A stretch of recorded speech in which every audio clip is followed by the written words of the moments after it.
Le projet d'appui à la réinsertion socio-économique de jeunes marginalisés et désœuvrés dans l'ère de santé de Boumiria, territoire de Lubero, province Nord Kivu, en République démocratique du Congo, a été lancé officiellement le 3 mars 2025.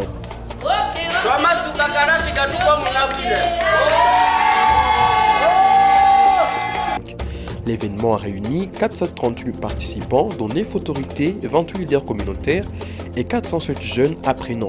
Parmi les participants, 235 étaient de femmes et 203 hommes. Le projet a débuté par une formation en alphabétisation préalable à l'initiation aux métiers artisanaux. Cette formation a impliqué 407 apprenants répartis dans 3 centres de formation, 133 au centre de Moriglo, 125 au centre Isango et 149 au centre de Boumiria. Parmi ces apprenants, 166 étaient de filles mères, 128 de filles oisives, 97 de garçons oisifs et 16 de ex-combattants. Les taux de participation à la formation en alphabétisation étaient élevés, avec 98% des présences et 86% des apprenants ont réussi les leçons.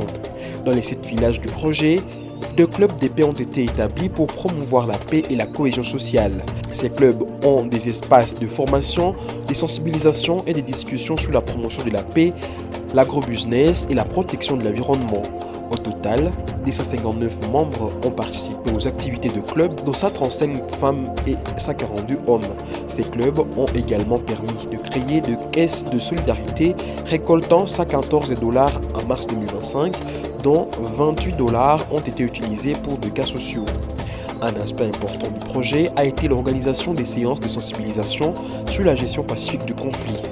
En mars 2025, 14 séances ont été organisées pour 207 participants avec un taux de participation de 79,9%. Par ailleurs, 21 séances supplémentaires ont attiré 710 participants, dont des autorités locales, des leaders communautaires, de membres de clubs de paix, des formateurs et des apprenants.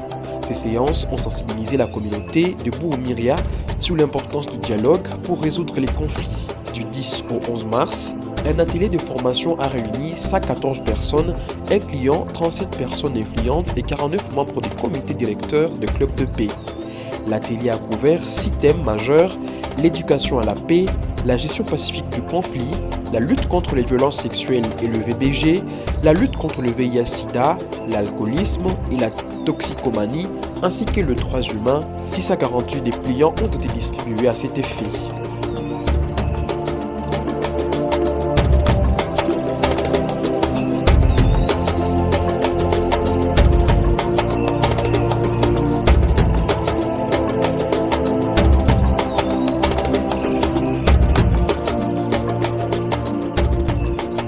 La journée dédiée aux droits de la femme a été célébrée le 8 mars 2025 à présence de 401 participants.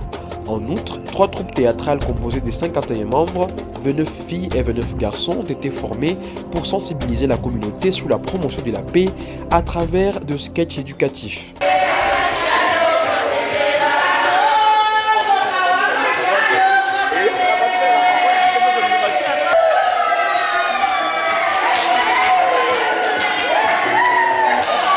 Enfin, pour renforcer l'impact de sensibilisation, 4 émissions radio ont été diffusées sur la radio communautaire Muhinda de Luotu, avec un total de 36 réactions des auditeurs.